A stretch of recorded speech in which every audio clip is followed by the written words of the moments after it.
What is going on, YouTube world? I'm your brother Reza. This is KRT Life, KRT Life with the Y, and guess what? We are back with another 5 and 5. And oh my God, this is a great 5 and 5 because this one right here is all about 911s.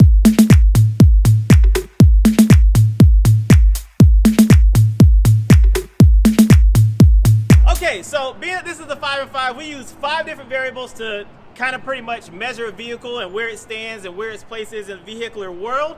We use pedigree, we use cost, we use reliability, we use drivability, and finally and foremost, we use curb appeal to figure out the measuring analytics of a vehicle and say, okay, is this vehicle awesome or does this vehicle suck? And the vehicle behind us right now, God, this vehicle has a long history, and I can't even go into it, but I'm gonna briefly touch on it because the pedigree is massive. All right.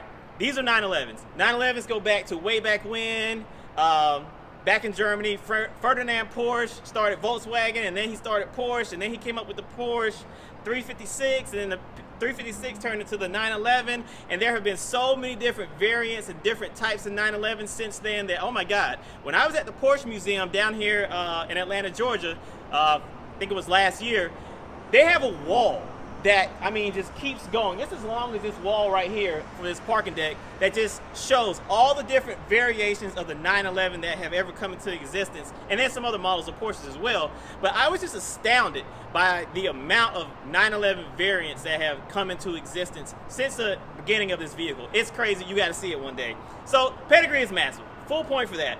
Let's see, what are we going to talk about next? Reliability. Reliability of the 911 is, oh my God, it's amazingly good. My particular 911 behind me right here is a Porsche 996.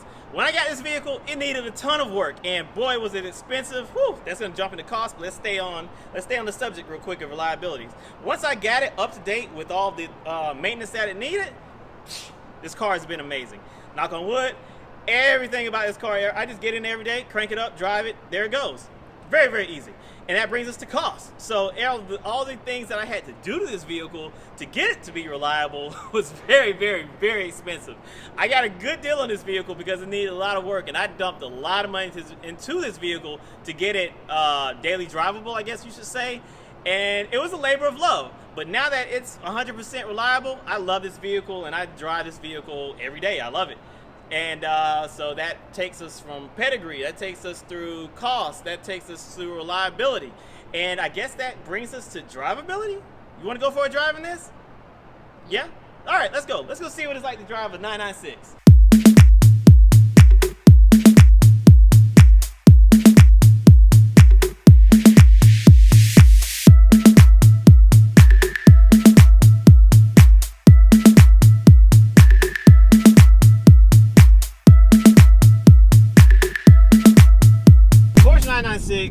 The drive experience is all about precision. Everything is extremely precise about this car. The steering is precise, the brakes are precise, the acceleration is precise. If you compare it to a vehicle like a E55 AMG or something like that, those cars typically have, like, okay, when you're going from 0 to 60, they start off and it's kind of like, you know, somewhat docile, and then once the supercharger kicks in, it's just like, oh my God, you get hit with this massive thrust of power, and if you're not really paying attention, it's kind of unexpected, and it can catch you off guard. Whereas with 911s, everything is so smooth. There's nothing that's going to like startle you or shock you about this car when you're driving it. It's not like you're going to get this unexpected, you know, boost of power out of nowhere. It's just a very smooth linear power band that makes the car very predictable and very easy to maneuver and very easy to drive. And I enjoy it. I love it a lot. It's great. Yeah, I feel like when you drive E55, like once he said that power kicks in, it like jams you into the seat. Yeah. With Porsche, you don't experience that. It just gradually goes, and then you don't realize how fast you're going until you look, and you're like, oh, okay, I'm doing whatever I'm doing. Exactly. Didn't realize that. And it, like I said, it's just a very smooth experience. Like the braking is smooth, the acceleration is smooth. It's fast. Like, don't get it twisted and think that, okay, this thing is slow. Like, it's not slow, but it's so smooth the way it delivers the power. You just really aren't aware of like what's really happening. It is a very powerful car, though. Yeah, very powerful car. But daily driving these, they're not the most comfortable cars in the world, to be 100% honest, especially the 996. I mean, first of all, we can talk about getting in and out of the car for one. Yeah, that's a challenge because we're not very big people, or we're not very tall people, I should say. And we still kind of struggle because when you try to get in, you get to the point that you just finally like, okay, I just have to fall in. And the same thing when you're getting out, like you have to grab something and pull yourself out of it because it's so low. Exactly. Or you got to leverage yourself out because it's like the cars are so low, and it's not like a Lamborghini low, but it's like it's right there at the brink of what's comfortable for a daily driver. Like, I'm not even in my 40s, and getting in and out of this car is, some days I'm like, oh wow, especially like after leg day, I'm like, man, this car is really, really low. And I can't even imagine how some of these guys daily drive these Lamborghinis and other cars like that, because they're so low, and it's just it's so low. The sitting position is so tight, and just like everything about the car is just like, you're just kind of like this. It's like, I don't know how they comfortably do that. Like, once you're in, it's not bad, but getting in, that's where it's just kind of like, oh my god, like I have to like squeeze into this thing. I don't mind daily driving this, but like a Lamborghini, I just couldn't imagine that. I wouldn't be able to. It's too loud, it's too low. Driving over things, it's just like, you know, you got to worry about. And it depends where you live and how the condition of the roads is, because there's that. That just on its own extremely like paranoid, because I'm like, okay, am I gonna damage my super expensive car, and how much is this gonna cost me this like 10-minute ride? Exactly. Like when I got this car, I initially thought about lowering it, like getting the doing a coilover kit and lowering it a couple of millimeters. Yeah. But then I like hit something in the highway one night when I was coming home from work, and I was just like, okay, yeah, I'm definitely not lowering this car. If anything, it's gonna go higher. So for a daily driver, it's a great daily driver, minus the comfort factor. I think that it could be a little bit more comfortable, and I think that the 997s kind of accomplished that. Like with this one, like, you know, there's nowhere to really put your elbows. Like, you can put your elbow here, but it's not very comfortable because this is kind of hard plastic. And then right here in the center console, there's literally nowhere to put your elbow unless you happen to be tall enough to have your seat all the way back here, and then it's comfortable. But for me, being a person that's a little bit smaller in stature, my elbow tends to sit about right here on the handbrake, so that doesn't really make sense, but it could be worse. I'm missing the cup holders. I don't know if you guys can see these on this video shot, but they're probably not in frame, but they need to do a little better job with these. Yeah, they could have done better with cup holders. You can't really take anything with you to put. And that's the issue that I have now. And lately we've been making smoothies and stuff. So before I'm going to work, I make a smoothie. And when I get in the car in the morning, I have to like figure out, okay, I have to think strategically, where is my smoothie gonna go today? And then I was thinking about like, okay, maybe I can just like wedge it between my seat right here, but that didn't work. And I ended up just having to kind of just like push it between my thighs, and then I hold my thighs tight together to like keep the smoothie from like moving, and then I gotta work the clutch, the gas, and the brake, and hold my smoothie. I've adapted to it, but it's still one of those things that's kind of like, this truck is coming by. It's still one of those things that's kind of like, oh, okay, like, I have to sit here and really like, you know, adapt myself to the car. And holding the smoothie is one of those things. And then shopping. That's another thing. Yes, that has to be planned out. Unless you're going for just one or two things. But like if you go and like, let's say even a serious grocery shopping, if you guys shop for like, you know, some people shop for a week or two in advance, or if you have a big family, there is no way. You have to think about what you're buying and how much stuff you're buying, because you might gonna have to leave it in the parking lot because it won't fit. Yep.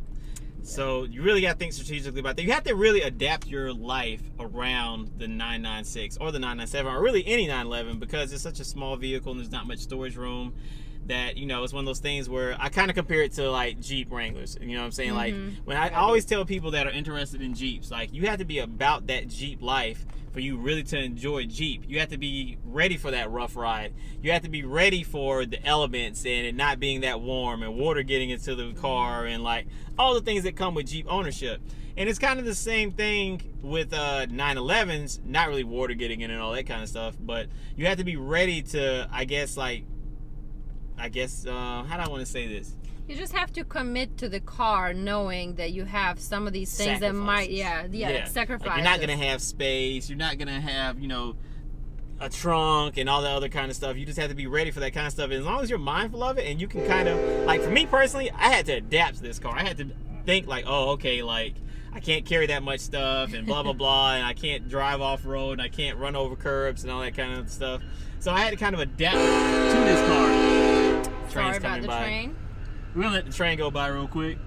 I think that we might be good. Let's see.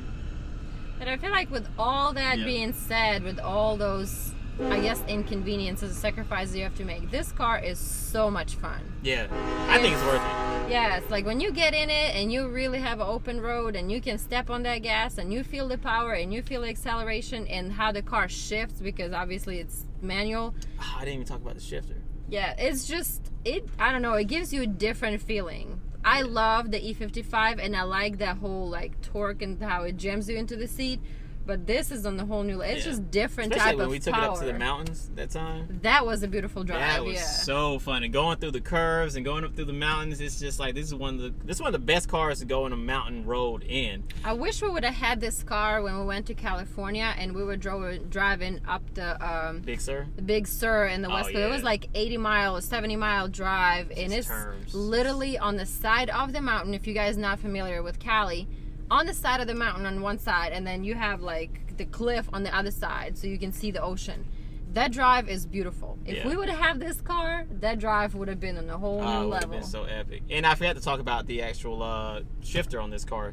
So the shifter on this car is amazing. This one right here, it's 6-speed manual. It's great. It's easy to shift. It's very the shifting is very precise. I'm gonna go back to the word precise because that's the only thing I can think of right now. But it's very precise. There's no guesswork in it, like compared to the GTI that I had, which is another car that I absolutely love. The shifter on this just feels like amazing. Like it's just like a finely tuned watch or something like that. It's like you know which gear you're in, you can feel it. And then when you get into third on the highway and you got like an open road on you, the sound that this engine makes is just like, oh my God, in third gear, this car is just like phenomenal. But I love this car. I love driving it every day. The only thing... No, go ahead. Oh, I was going to say, the only thing I can think of that would be like make it better, I guess, would be if it had like just elbow places. Just a little bit more comfort. Like, I guess more luxury inside. Yeah. What about the gas? Oh, the gas mileage is actually really good. Like, surprisingly, like...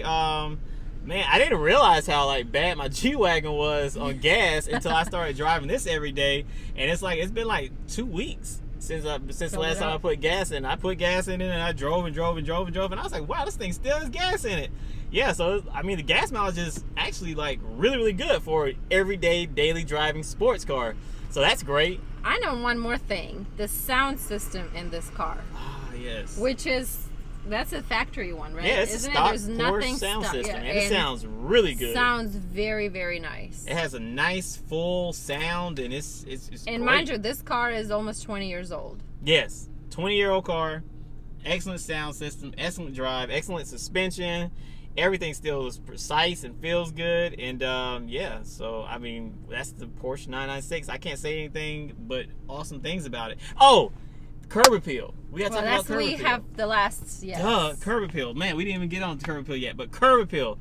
And I feel like, honestly, this is one of those things, like, do we even have to talk about, does a Porsche 911 have curb appeal? Of course a Porsche 911 has curb appeal. And we were talking the other day when we were driving down, we were driving from, going back to California again. Oh, yes. When we were driving from, what's that place called? We were driving from San Diego up to LA. LA. Oh, yes, we did.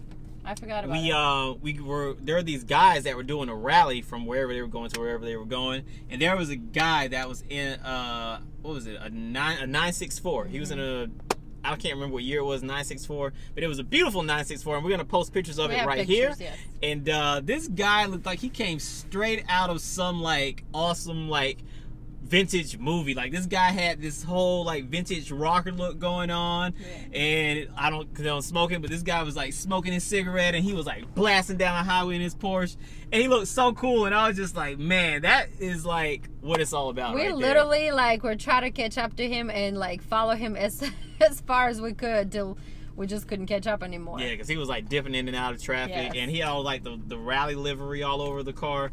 And it just looks so awesome and so epic. And I feel like, you know, that's another thing about the 996 or any 911 that's amazing. The look is so classic and timeless. Like, if you look at any 911, they look good and they're great cars. Well, I feel like all the Porsches look good, and they all have. That's what I was saying the other day. Is all the, like, you can recognize this car no matter what. If either it's SUV, whatever that might be made by Porsche, you know that's those lines. Exactly. You notice the lines, and you can be like, oh, that's a Porsche. Exactly. Right, you can't mistake it for anything else, and they just look. I like all the smooth. I like Lambos, but I prefer like a smooth lines, and I just think it makes car look so gorgeous, and it's just.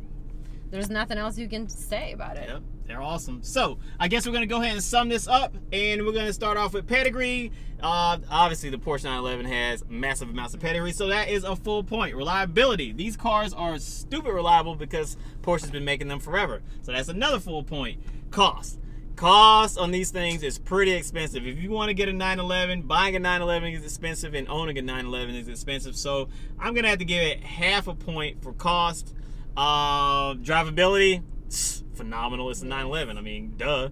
So that's a full point for that. And what else? That brings us to curb appeal.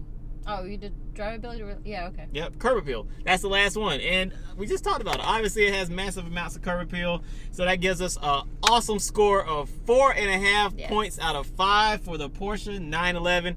It is an amazing car. It is a great car. There's one other thing that I want to talk about that I forgot about with drivability. I remember when I first got this car, I was so scared because this was the first car that I got with the engine in the back and no traction control. And I was like, oh my God, like what if I like go around a corner and this car just spins out of control and I like go into a ditch? But it's been exactly the opposite. This car has so much grip in the rear wheels. Like I had to force this car to spin, even in the wet. And have you spun it at least once?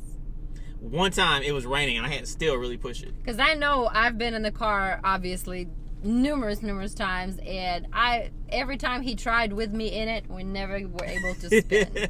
I got to do it one time. One time I was leaving for work early in the morning, it was raining, and I was coming out of the parking deck, and I like really floored it, and then let off the clutch real quick, and I was able to get it to spin just a little bit, and I made it do a little bit of a drift. Oh man, I didn't get to experience that. So yeah. So I guess that's it for the Porsche 996 911. Awesome car, epic car. If you ever get the opportunity to drive or own one, you should definitely take it. Yes. We are KRT LYFE. KRT LYFE with a Y. Like, subscribe, hit the bell. We appreciate all the love that y'all been giving us. So much. That means the world to us. You mean the world to me.